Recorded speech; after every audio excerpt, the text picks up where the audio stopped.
and it's better. It's a lot better. All right, so you need to mute. Well, actually, you can be talking. So we're live. Are you in? Yeah. Mute your microphone.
I'm going to do this.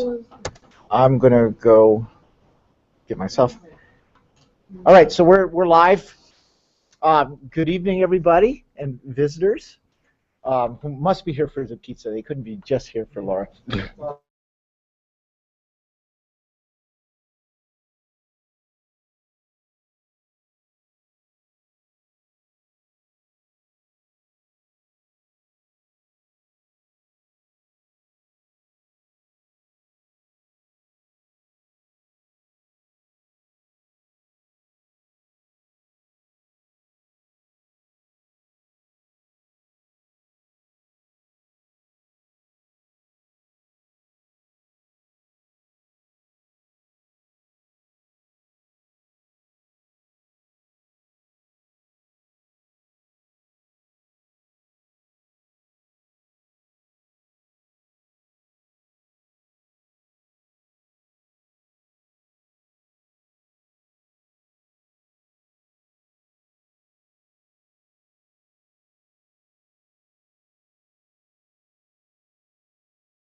We're going back in.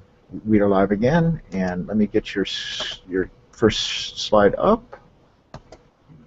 Start screen share, and is your microphone live? Why don't you switch?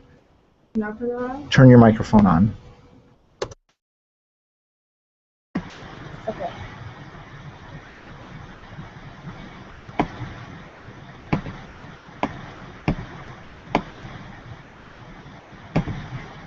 Alright.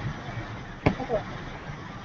So just before I begin, if you're interested in downloading the app we're going to be talking about, you can follow these steps to go and get it. I'll show the QR code again a little bit later. But yeah.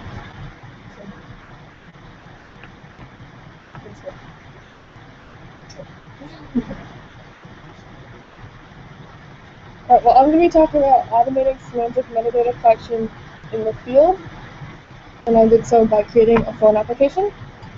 Before I get into the details of how the application works, I'm just going to talk about the changing scale and scope of ecology and what that means, what kind of new challenges that presents. I'm also going to talk about the importance of metadata, why it's really important to collect, but why it's also presents challenges. And we talk about some historical approaches to knowledge modeling and capture. We'll define the problem we're going to try and solve as well as our solution. And then I'll finally do a demo, and we'll talk about some conclusions and future work. So this is what ecology, for the most part, looks like today. We start with a question. Say, how do zooplankton populations differ across the lake? Zooplankton being plankton. We're going to look up the plot in the field, and we'll collect samples.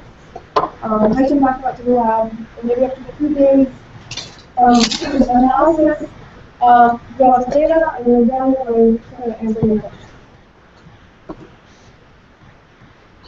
I'm sorry. I'll get there. However, a research group that I'm working as a part of is doing ecology differently. This is a deduction project, and ecology project is based in Lake George, about an hour north of here. It's about a 30-mile-long freshwater lake that's really big environmental, as well as it's freshwater track, so it's really big on the. And the objective project is trying to harness automated data collection to answer new ecology questions within the scale of the code. So I'm going towards smartly, by drawing a bunch of sensors up and down on the lake at specific times, and you can see some of them in the lake. Just a few months ago, these are input pictures from that. So we have one sensor that sits out on the lake, like everyone out on the water, and those have instruments that go down into the water and start to control water temperature and pH. And there's also weather stations that are on the surface that are collecting data, but including 5-hour data. There's even some sensors that sit on the bottom of the lake and collect data about the circulation of the lake. And then all these sensors stream their data up to something called before. They collect it at an unprecedented rate. So we can answer questions that are much more complex, such as how do weather, runoff, and lake circulation affect ecology conditions over time? There's one part of this project that is not easy, and that's metadata. So to show how important metadata is, and define exactly what it is, this is a table without metadata. And as you can see, it's pretty much useless. So metadata is who, what, where, and how it's expressed in the. So for example, the first thing I want to know is what is this data about? Okay. So now we can see what it's about. I want to know where it was collected. So now we have the places to make the first, for example. I want to know when, and who by who, and how this data was collected. So we can make sure we understand how it was collected and how the data was interpreted. As you can see, sometimes there's just a metadata for the data set and the data, and without it, the data is useless. Okay? So sometimes we rely on a metaphor that really subtle differences between data sets. For example, TWed monitors Lake George for zebra mussels because they're invasive species and they're harmful to the lake. And so for some time, they were monitoring zebra mussels by using nets to filter water and look for presence absence of zebra mussels. And then they switched to a hose and a pump because they can do that a lot faster, filter more water. So if you have this kind of data, this is completely valid to switch your method because they're just using it for monitoring purposes. But you couldn't use these two data sets and then do any kind of rigorous statistical comparisons because the two methods are not comparable. Okay, let's look at one more example to show that it's not even always clear what metadata is important. For example, here's some data and it doesn't describe where it was collected, but if you're not a Lake George researcher, you have no idea where these places are. You need to go out and find the latitude and longitude of all these places. That's a time-consuming task. Maybe you have to make a phone call to a researcher. Maybe you can find some comparing online. Or think of another example. Maybe you want to compare the ecological status of Lake George to that of another lake. But without any further information, you would have no way of knowing, without extensive reading, maybe talking to someone, that the two basins, north and south basins of the lake, are actually very different ecologically. So we should actually be doing a comparison between each half of the lake individually. So you need to know which basin each of these points are. And then lastly, say you want to understand how a boat launch affects the local ecosystem. So you go out and find some boat launch data. These are fictitious points, I made them up. Let's say then look at the level 2 boat launches. So it can be very difficult to find historical data. So maybe this is the only thing you have. And so what do you do when you have 2 boat launches and 1 point? Should you use the same point as a basis for both? Is the upper one too far away? What kind of cutoff should you use? And what about the upper one, where it's equidistant between the 2 red points? Should you take an average? Should you just use one and throw out the other one? What if there's actually an island or a peninsula in between the boat launch and one of those points? Then you wouldn't want to use it, you'd want to use the other one because it's not as well connected to the boat launch. These are questions that may seem easy to solve, you being a human or looking at a map, but we'd really like to be able to encode this kind of information so it can be accessed efficiently by other researchers.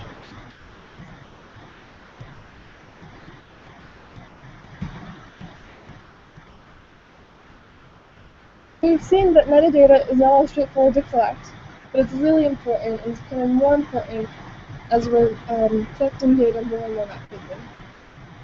We want to be able to share our metadata and our data with other people on our team who are in different disciplines and might handle their data differently and have different standards.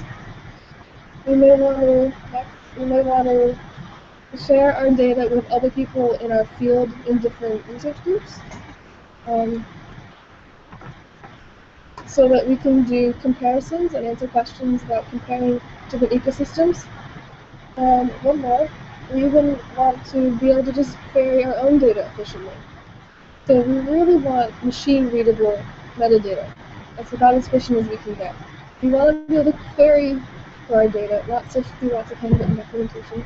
And we want to be able to easily and quickly find the parts we want and decide if they're relevant to our question. Right. So there actually are solutions to this problem, but they're not necessarily widely embraced. So let's take a look at what the solutions are and why not everyone is using them. But first, there's actually 2 parts to this story. The first is knowledge modeling, or how we decide to structure our metadata, what format we put it in, and that decides how easily it can be used, either by a human or a machine. And then knowledge capture, which is literally the process by which the metadata goes from being in a researcher's head to being in that structured format.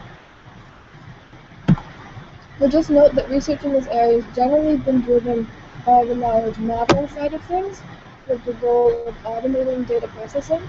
I'm going to present them side by side so we can see what effect that's had on the knowledge capture side of things.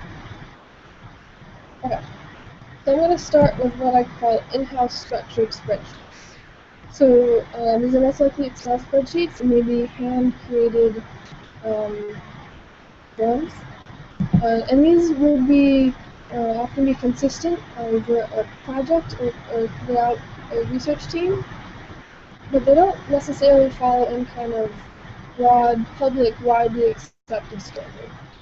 So you can definitely share these files with a colleague, and they can open them up and spend some time to interpret and understand this data, but they're definitely not machine readable. And it's also really easy when you use this kind of method to leave out metadata that would really help other researchers. It's hard to be really complete. On the knowledge capture side of things, this is really easy and it's very fast for researchers to collect it, which I like. However, it is error prone, because you have to be filling on the form by hand and then transferring that to a computer. And so it's a long process, it's tedious, humans introduce errors. Or even worse, you get 16 boxes of things, yes. Yeah.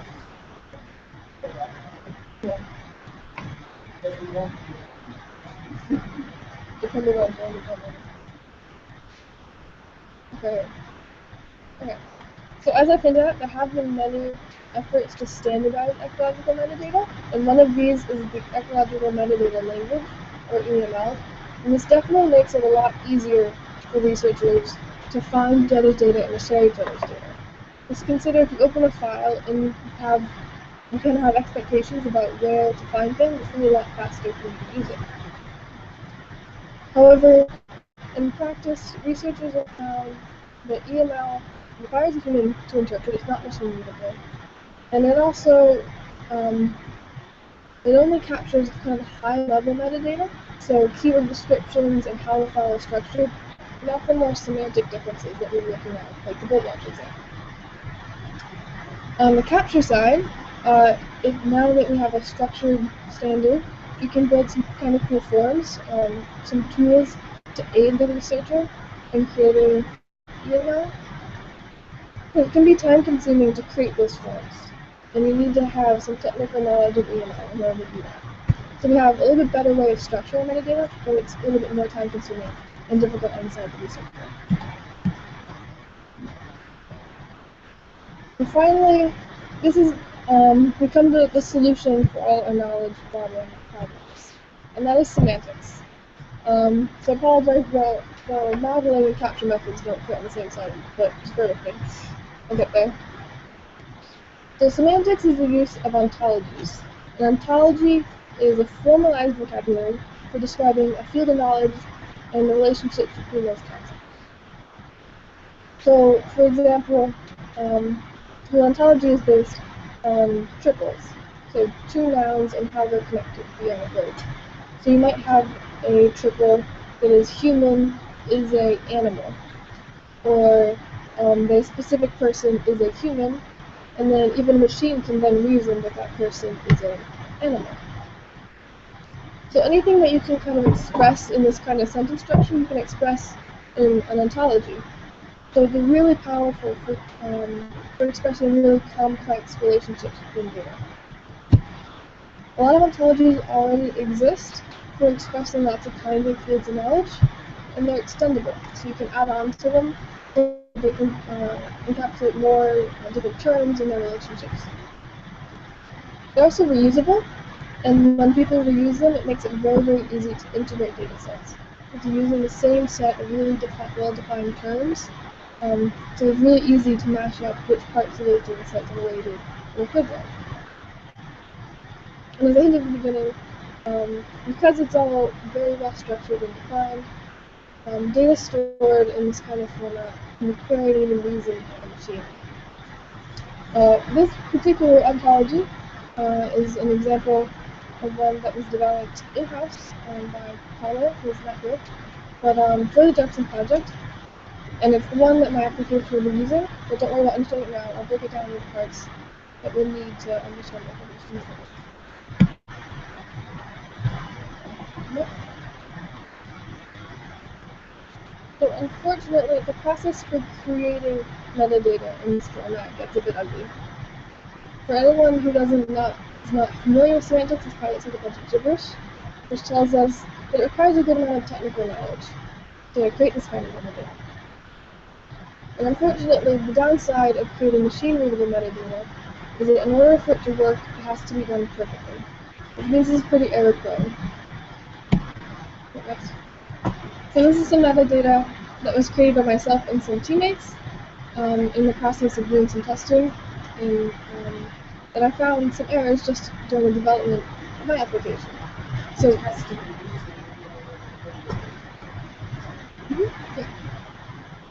so there's some spelling errors, like spelling deployment wrong, or some kind of semantic typings, like using the ontology backwards and flipping the triples around. And these seem really trivial, really easy for a human to understand what's supposed to be going on, but they render this metadata really difficult for the machine to use. So I think it's pretty reasonable to say that this is not a reasonable way to put metadata for one person to network. Yes. Oh, sorry. So it's supposed to go that a platform has a deployment, not a deployment has a. Sorry, I should have warned you that I was putting a mistake in my presentation.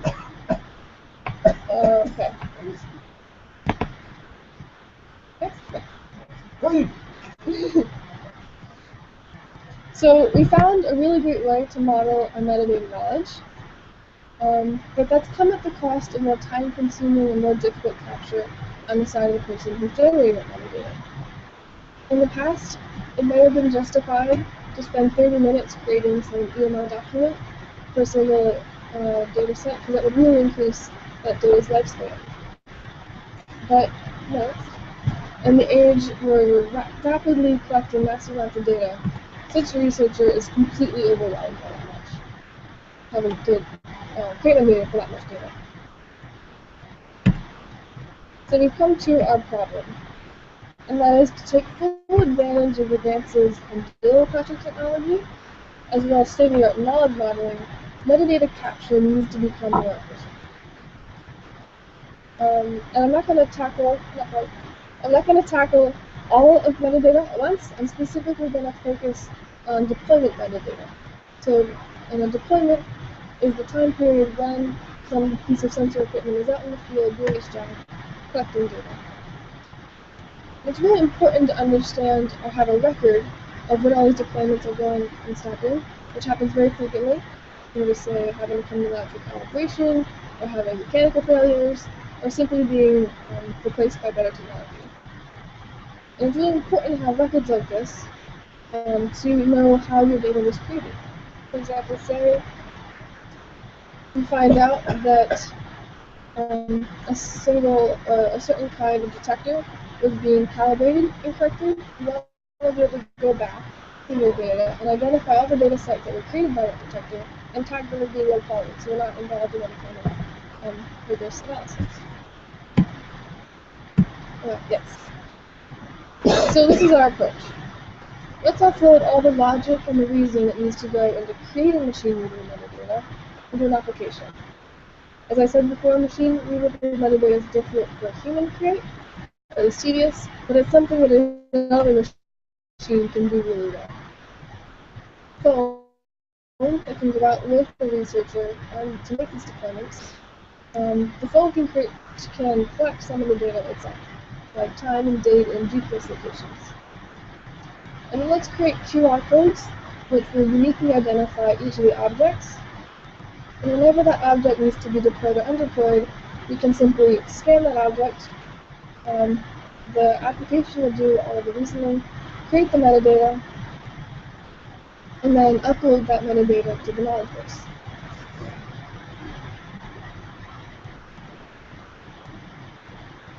Okay.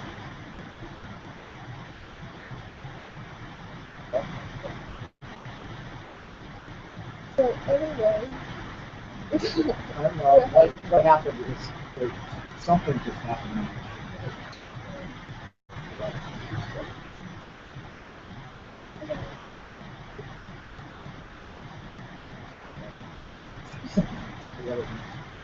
Look, we're still on that. So by doing this, the person who's using the application, typically a biologist, not a computer scientist, never has to see the technical details of the metadata standard that's being used. Not even that. The last thing before we take a look at the actual application, I'm gonna go over some of the terms that we're going to use from that ontology. That Hasnetto ontology. So Hasnetto defines three components of a sensor network: the platform, instrument, and detector. And let's start at the bottom. So a detector is the object that does the actual detecting, converts some kind of physical signal into likely an electric signal. The instrument is the part of it that you might actually go around holding and carrying in the field. That's not so delicate. It may have other components to make sure that the whole detection process goes correctly. For example, on the right is a tipping bucket that collects precipitation data, and so the actual detector is a little magnet that goes back and forth on a tipping bucket, and whatever the thing that measures the magnet, or whatever. But then you need a bucket, and then which will contain that thing, the detector, the tipping bucket, and so that together becomes the instrument. And then we have a platform, and that's what keeps the instrument in place, so it's collecting data in the right location. It also provides some overhead services like power and providing the data collection. Okay. So a deployment in Hasnetto is defined as occurring on one platform, as having one instrument and then any number of detectors that is collected. And then a deployment can be in one of three states. When it's first being put together, so say you're looking up an instrument and a detector, you're having it come And then when we hook it up to the platform and we drop it in the water, whatever needs to happen to start collecting this data, turn it on, then we'll add a start time, and that'll signify that the phone is underway. And then that instrument is coming alive for calibration. It's being turned off. Time. The signal is over. Right. So I think we're actually gonna skip to the. Yeah, it's a time.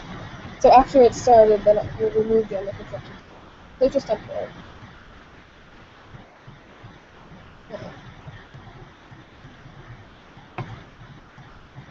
Here's how I turn on.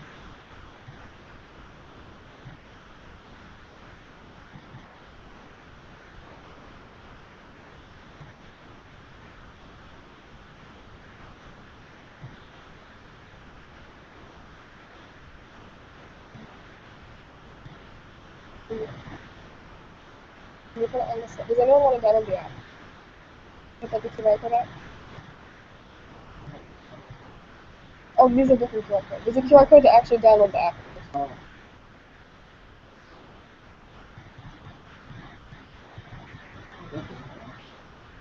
It won't just scratch.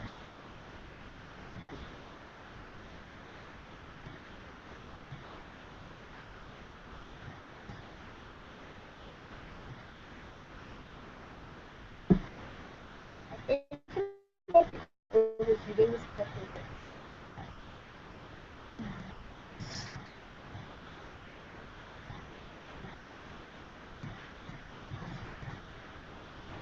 You got that picture, right? Nope.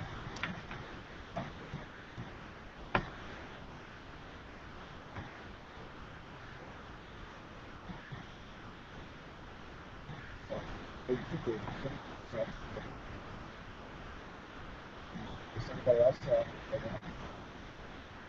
Do we not put your phone in? No, Oh, what was the phone? it's my phone has decided to update its operating system, so it's doing like 900 right now. Did you get it? Yeah. So let's try it.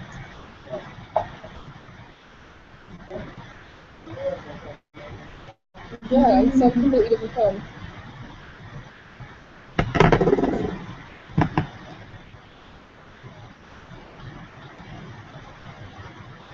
You can download the process audio for storage.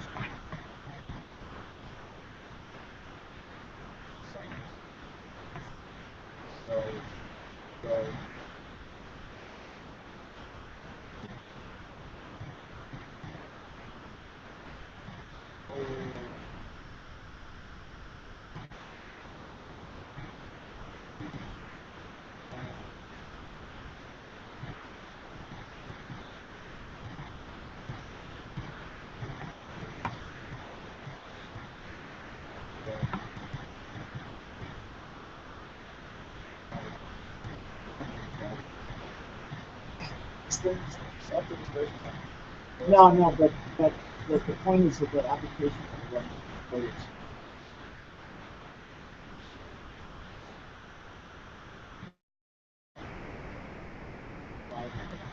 So that, oh, Yeah, I don't know what is it doing. yeah, this is good. Yes.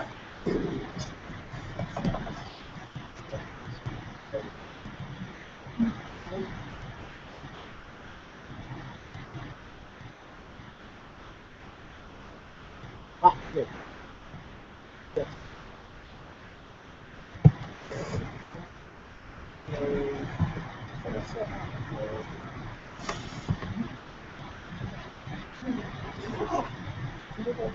Sometimes it's actually pretty like Okay.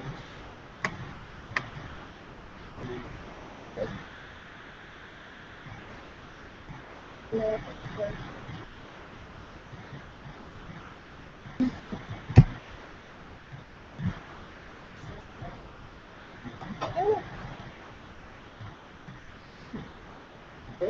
Yeah.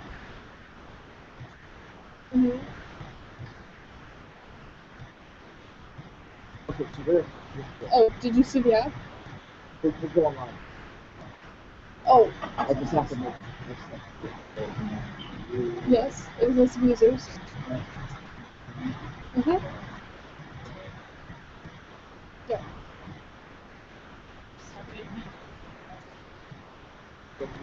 we actually are training oh, I know. Good. No, there's no like new user creation mechanism. But you just have to be, in order to have your name show up here, you just have to be like have Paolo put in your turtle. Okay. No, and then you have to make an account on virtual assistant for that. So yeah. Yeah. Yes, you could hack it and destroy everything. Okay. And everyone who needs to see, oh, it's alive. Apparently. Google Hangout. Screenshot. Alright, we good to go? Everyone ready to be good? Thank God for Linux Mint.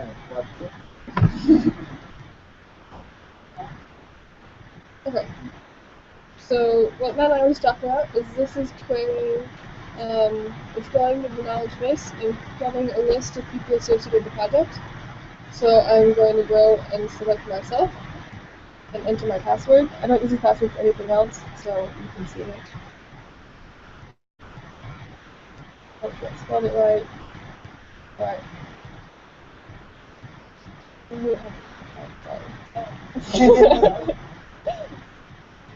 And do you want one now? You can select Deborah's name and then yes. Alright. And so this brings us, we have three options. So the first thing we're going to do, actually can you bring the query window up so you can see what's in the manager?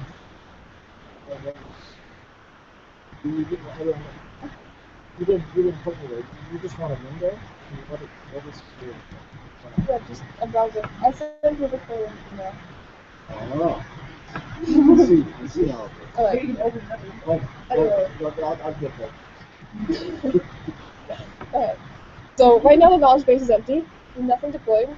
But I have a bunch of pretend platforms in blue and instruments in pink and detectors in green that I'm going to use to kind of model deploying and undeploying some objects.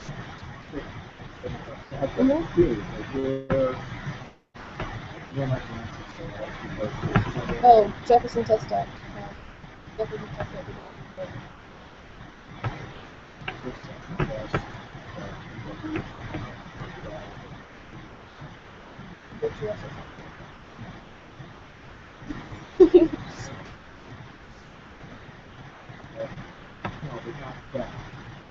So slash virtual slash file. Yes.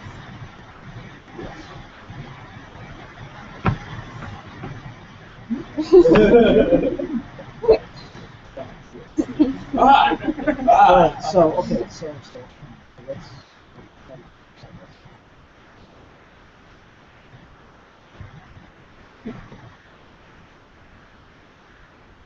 hey. Perfect. That's what you see. Yeah. Can you run that and Yeah, okay, yes. keep refreshing it? So this is the kind of thing you need to be able to write in order to get what's in the knowledge base if you didn't have this kind of an application. Let me make sure that the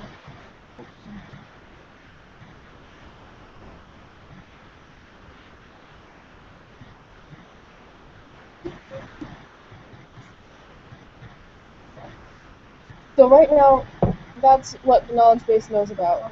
And yeah, so there's nothing out on the lake. that's where we are.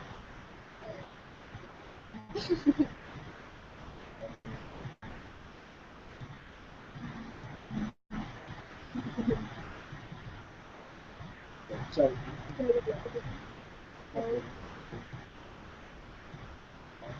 Okay.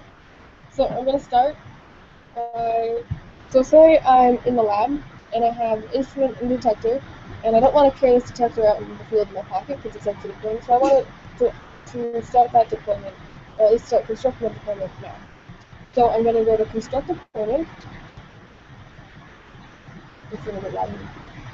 And then I'm going to scan parent. So this uses a parent-child relationship. So if you remember that hierarchy a little bit ago of parent, instrument, and detector, so instrument is parent to a detector, and a platform is parent to a detector. So I'm going to scan parent and scan the instrument. You didn't play with tracks. People watching. The code doesn't. Oh. This is the instrument. So we can see that it's correctly read that this is a Wabbajack, and it is an instrument, and these are made up names. And it is not deployed, which is good, because we don't want to be deploying something that's already deployed. So I'm going to put that aside. Okay. And then I'm going to scan the sensor that I want to hook up to it. So I'm going to scan the detector. So I use the term sensor to refer to either an instrument or a detector. So it's either always going to either be an instrument and a detector as parent and child, or a platform and an instrument.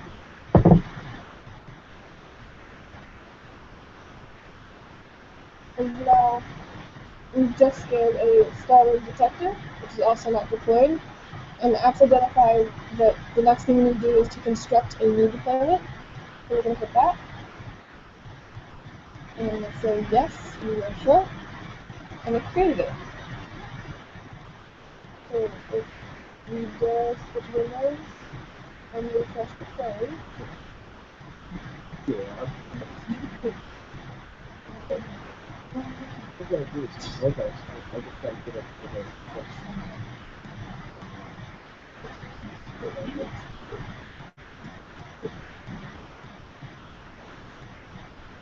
So you see it's created a deployment. That number is just machine generated, right? And then the second two lines that are being recovered are that deployment has this instrument, the Wabbajack, and that deployment has detector and the SOM detector just entered. Of the platform, which is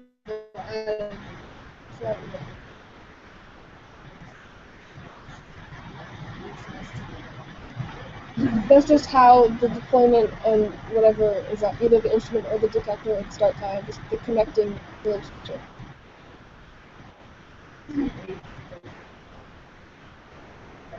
Well, just deployment has type deployment has code under construction, because it's not started yet. Deployment has a instrument, and deployment has detector. Yeah. So the next thing we want to do, we carried these things out into the field, and we're ready to put them on the platform.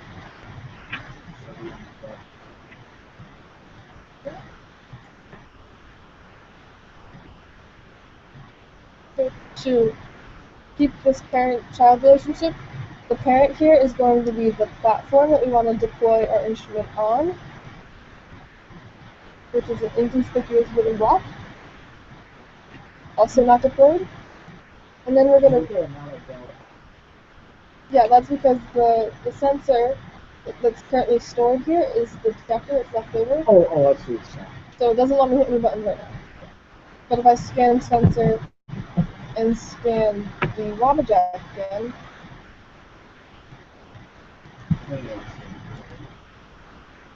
then you can see that the Wabbajack it knows is part of the under construction deployment, and the platform is not deployed, so it's going to add that platform to the instrument's deployment. So now if we refresh the frame, you should see the platform connected.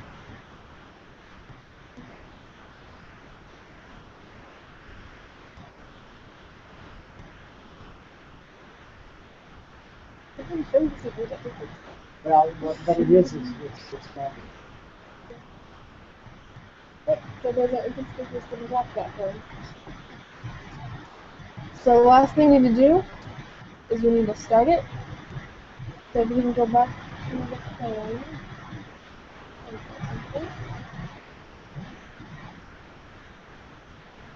So the phone automatically keeps track of the most recent deployment. Oops. No, that we, well, it was there, but now it's cleared. Of the most recent deployment that we modified. And so if you manage to see it before I accidentally hit back, it had these three objects. Since I accidentally cleared it, I can instead just scan an instrument that I want to start. Oh dear.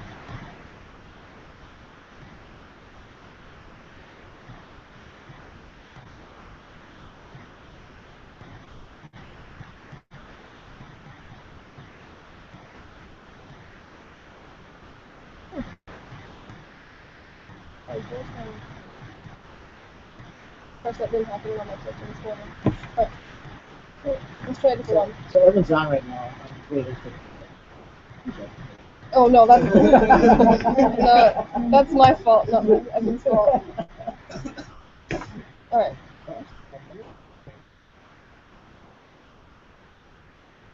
Now, can you refresh and see if there's something funny around first? Sure.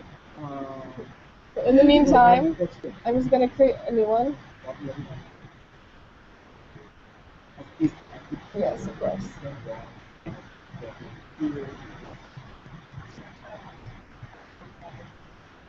So that the fact that you're still on No, that's how it's supposed to be. So what I'm doing is I'm just making a new one. Hope that this one will work. That's fine. Now the bar code is not working. That's maybe we'll go back to the normal form. Yeah, I know.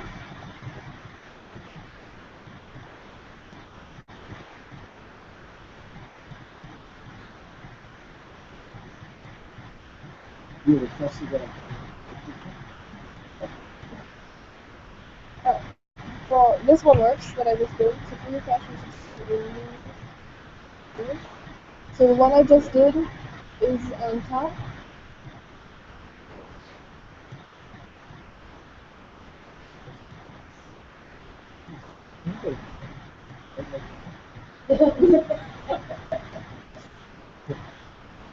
Alright, so the one I just made has an alchemy table platform. It has a different level tech instrument and a quantum detector. And you can see after I started it, that under construction tab is replaced by the start time. And can you go back to the application?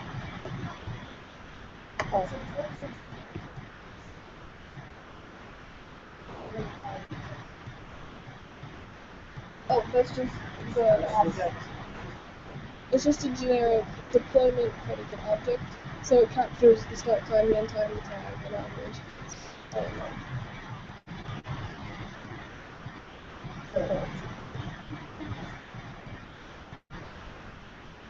Yes. Okay. Well, this is straight from the computer. This is not. Yeah. It's probably a lot easier. But in theory, you could just put in something like, that's Yeah, and what I'm saying is, this is a query I pasted.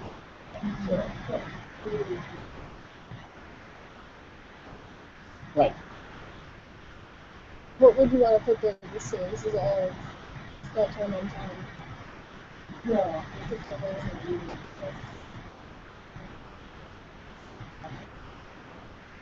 Okay. Okay. So what would be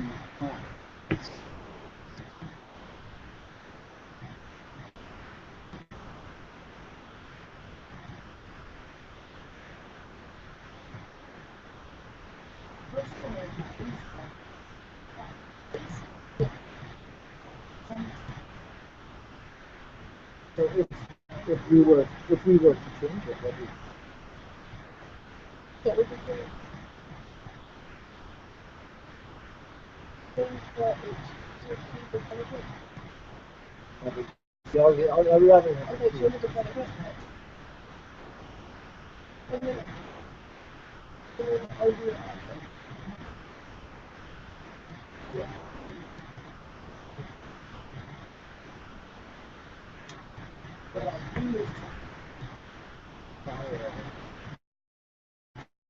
what if we see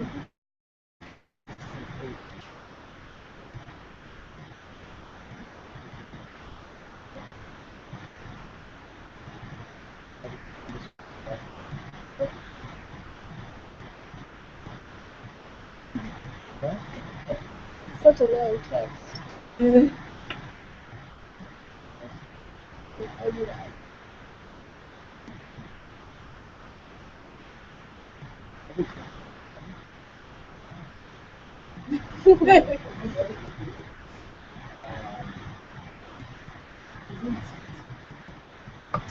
that's this is what it's about.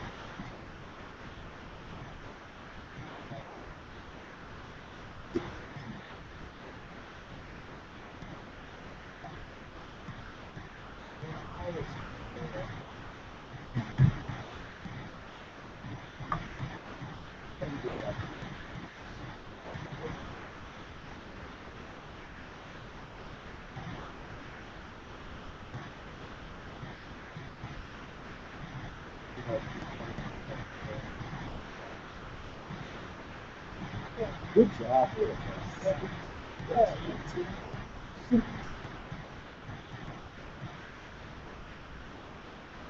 So you want to stop here?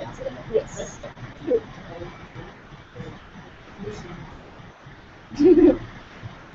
Alright. So now it's been a while. Time for all this equipment to come back on shore.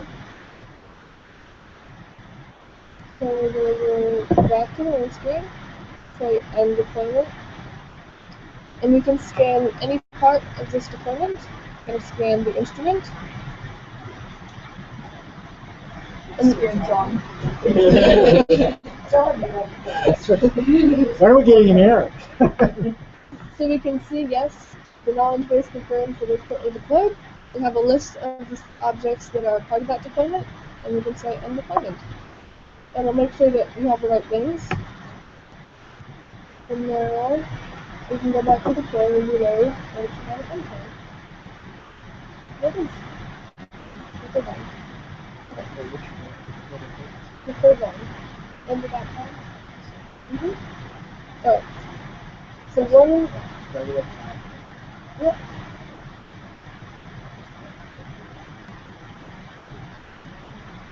So good. Second.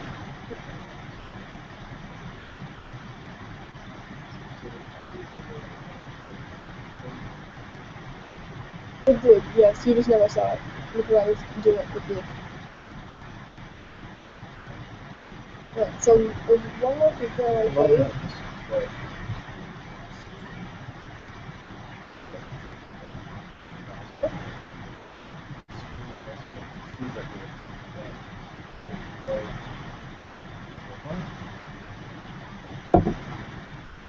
Okay. So you got to have a taste of what it's like to write a Sparkle query to get some of this data back out. That's not something everyone wants to have to learn how to do. And so we have a get info button that'll take you to a screen where you can scan any object. I'll scan the detector that I just undeployed. And this screen will show you the most recent deployment information associated with that object. So we can see that it is no longer deployed, but it was started at 7:45, ended at 7:50. It was associated with the upper table and the lava jack. We also tell you that this detector measures air temperature. So that's the application. The last line says detects. Yeah. And it has a 1 because there can be multiple detectors, and so it'll anywhere which characteristics are associated with which detector. I can do it again with vector detectors in a bit, but we only have 2 minutes left. I'm gonna finish up my slides here. That's Oh, yeah.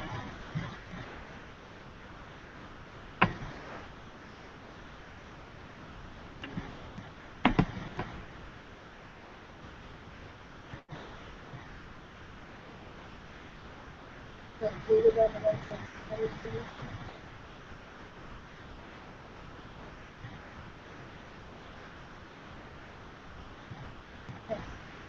So to summarize, the knowledge modeling technique we're using is semantics, and that means that we're using a publicly available standard that other people can reuse, and then it's really easy to integrate our data with theirs. It's also flexible, so it can be extended in the future to accommodate other kinds of metadata. It's machine readable, which is what allows all this to happen on a phone and be automated in the first place. And then our knowledge capture is automated. So the metadata is generated by the software instead of the user. So this means that people who wouldn't otherwise be generating semantic metadata now have the ability to do that really easily. It also means that since we're using the QR codes rather than hand entering what instruments and detectors we're dealing with, there's no room for transcription errors, which is really good because this is going to happen many, many times over the course of the project. We're also doing some real-time error checking. So I haven't gotten too much of a chance to show that in the demo yet. Can do a bit after prevent state. But it'll do things like make sure that you're undeploying something that really was deployed, or making sure that you're not trying to plug in the detector to a platform, that kind of thing. So this helps in 2 ways. First, it just kind of guides the user to make sure they're entering metadata correctly, and it also makes sure that the knowledge base and the user are on the same page. So I'm assuming there's going to be circumstances where you go up to an instrument that you want to undeploy, and the app tells you, hey, this thing was never deployed in the first place, you can't take it off here. And it's really important to still let the user know, even though what they're doing is technically right, because that is an error in the knowledge base that needs to be then go and corrected. And lastly, since you're doing this on a phone, all this data is being sent back to the knowledge base and immediately updated so that your whole team could have this metadata as soon as you create it.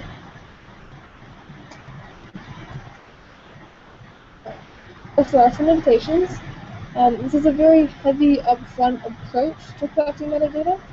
You have to put in the effort of creating the application and deciding what ontologies you're going to use and so forth. So it may not necessarily be worthwhile for really short and specialized projects to devote that much time ahead of time.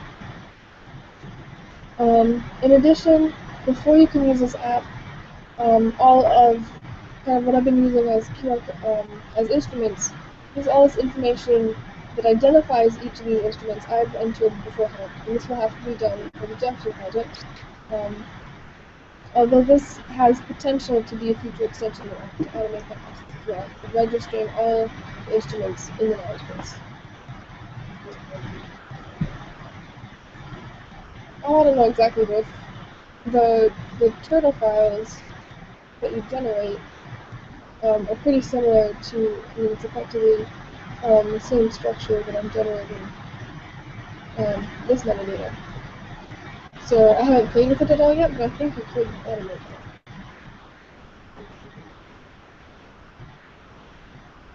You have to enter it by hand, but at least you could avoid having to type out the turtle. Yeah. Yeah, so not like as automated as this is. A little bit better.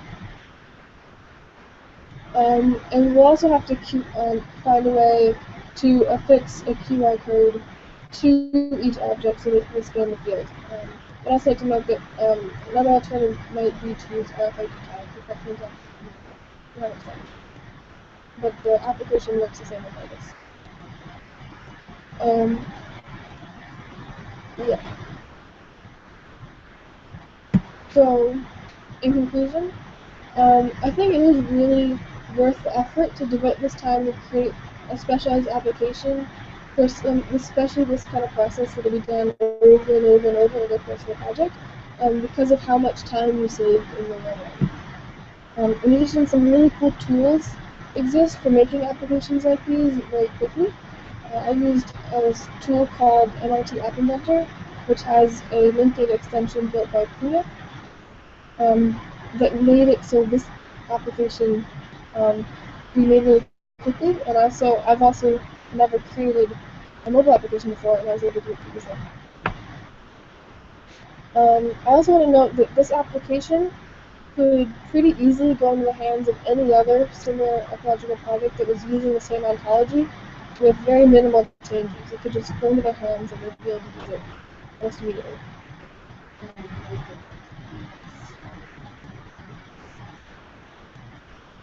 You have to go in and change the demo structure might be slower. Yeah. It seems like there's lots of different. Like this could be, for example, this would be really useful. Sometimes it's like, Yes. so that could like kind of do that. Like imagine sometimes there's some overlap post this. That the students all over these sites so that and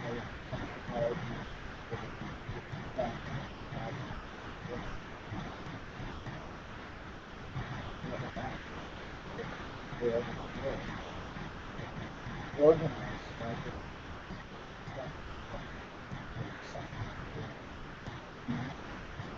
it makes it stuff like the license related to the cost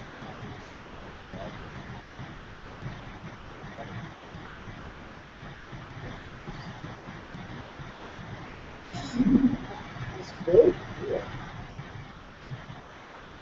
Yeah, and also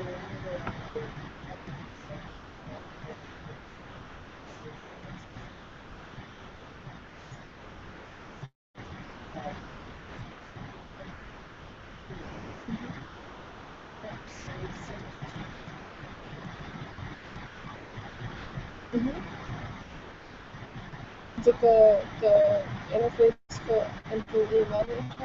Yeah. Okay. right, but actually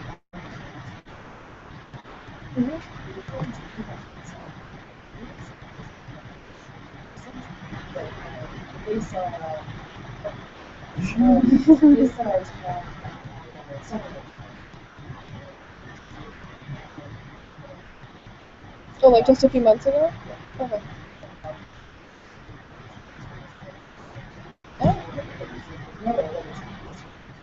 Yes.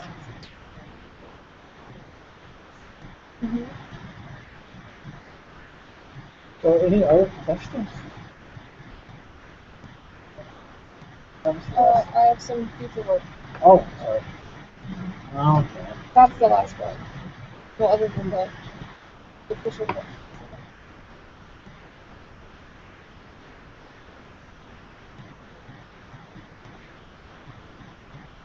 Right.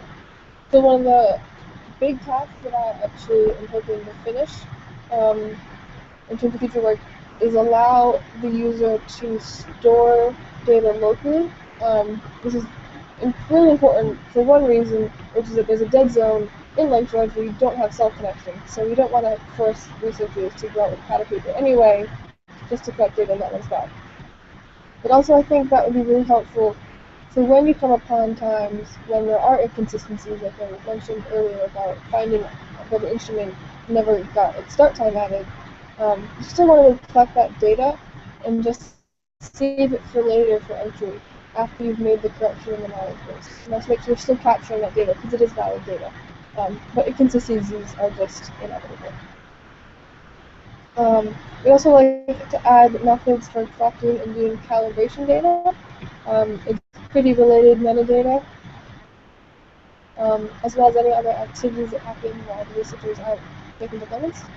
And then also, since a lot of these objects are streaming their data back to some central hub that's accessible over the internet, I think it'd be really cool if we could then present a live view of that data stream to the user in the app, so they could verify that the instrument that they just deployed is streaming the right, or at least normal looking values to save on some time that might be wasted, for example, if something's set up incorrectly and you don't notice until a day or two later. Alright, and Really good. Yeah, something that gives you full access. But really using the browser. Yeah, really, yeah, so the access is backend. well, I mean, I don't think that, at least for Jefferson, the data is not going to be in virtual. It's actually going to be, I don't know, S Henrique. So I don't know how. Whatever the yeah. background was, but Yeah. but that would actually eventually issue being a seat. You saw the Yeah. type popped up with that's a useful thing. I think it's wait a minute, I'm not there. Yeah, exactly. It doesn't happen.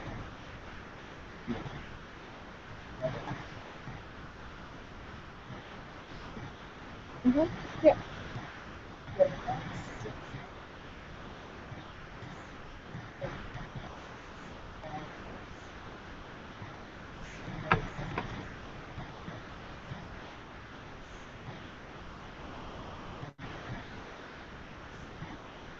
Yeah, then we have to come from somewhere.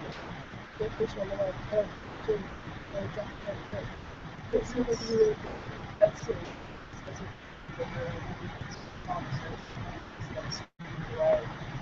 Yeah, it might not work for us.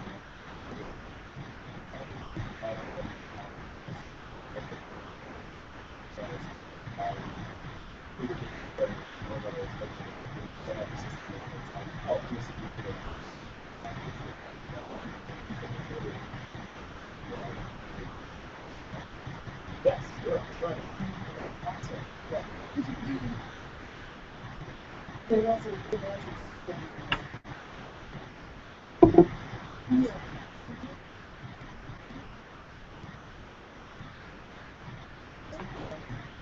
yeah. And let's say you fulfill but now look at the things that just a single one yes. And I guess the question is what is the minimal amount of time for a team?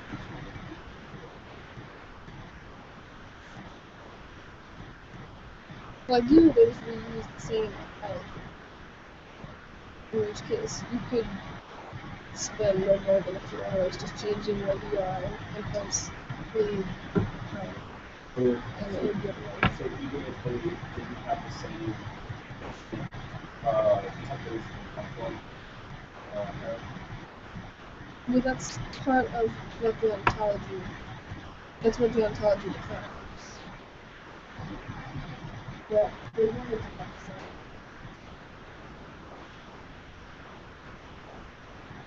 how much would that happen? If you change your ontology,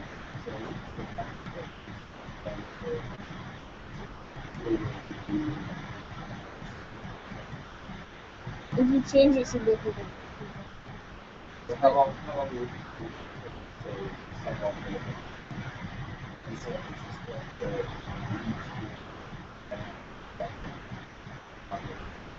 I can tell you, I started coding this version of the now. Started this custom. So, but 2-3 months. But I think so. Something Yeah, that can definitely. answer this question. One side is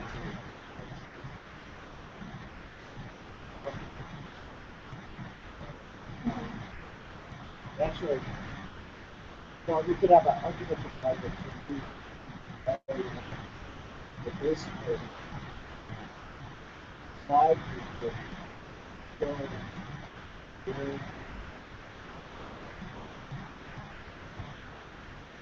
the removal of the parts of the app. Here this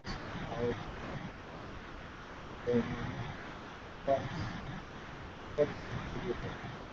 So the idea would be that's what so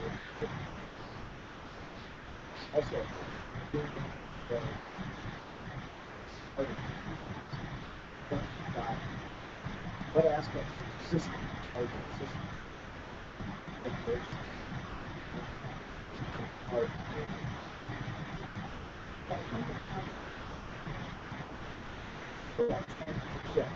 yeah. So the point of that is, I think it's really important. I mean, we implied it throughout, but it's very useful. Also, the external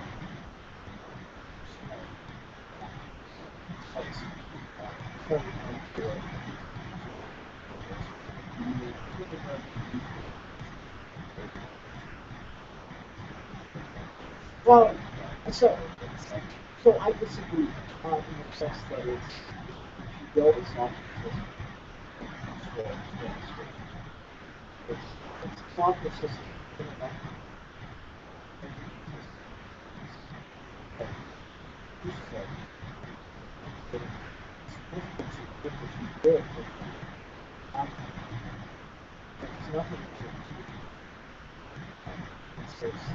And I'm not criticizing at all. I'm saying, I would add that in. So, you know, you have the open solution. Like, that's also a point.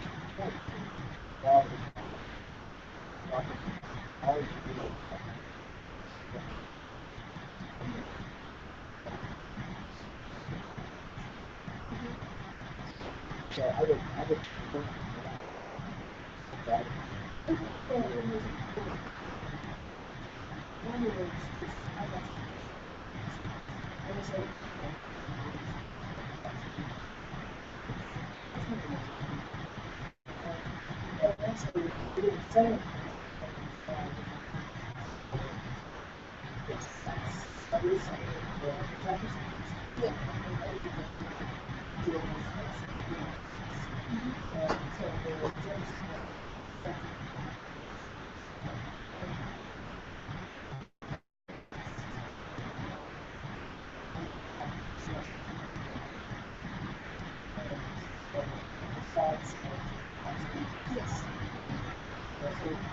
that. Yes, stress. Everything's like that.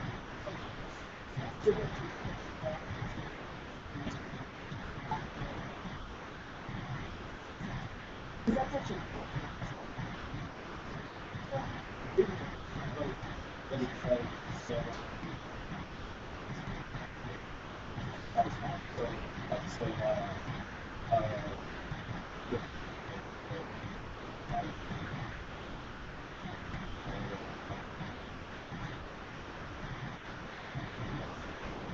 I don't necessarily register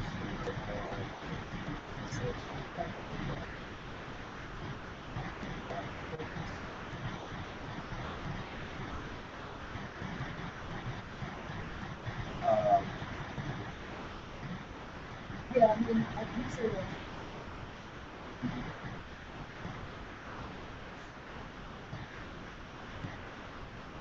Also, yeah.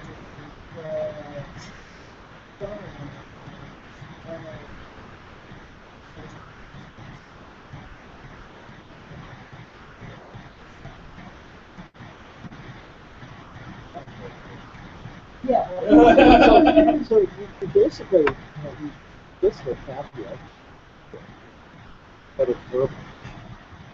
Yeah, okay. Yeah, no, I'm saying you've got the, you're talking about the different pieces that you have. Well, I mean, this is your kind of your picture solution, but you've got functional elements that these different pieces and also they interact with sort of the measurement system that you have.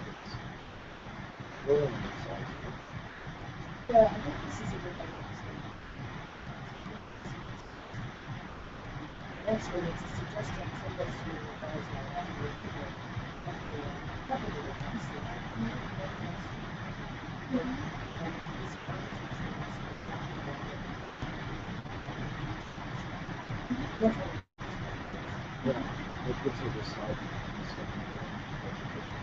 Yeah. So all of the professors are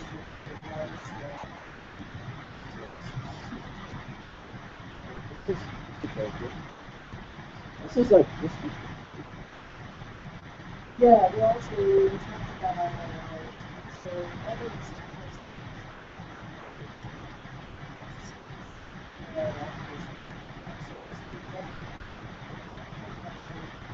you can articulate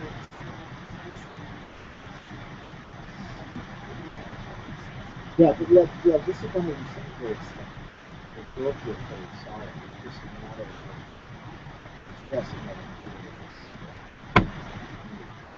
right, especially when it's spread with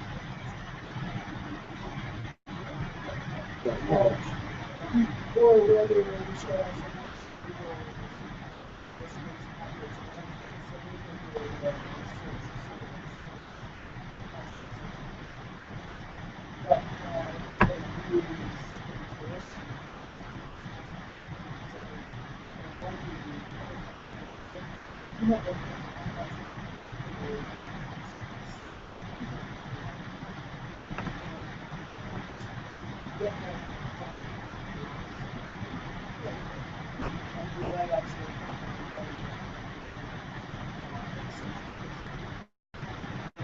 So I think that's right. That's right. Everybody start dancing now. Thank you very much, Laura. It was great. And for the record, she did everything on time. It was us.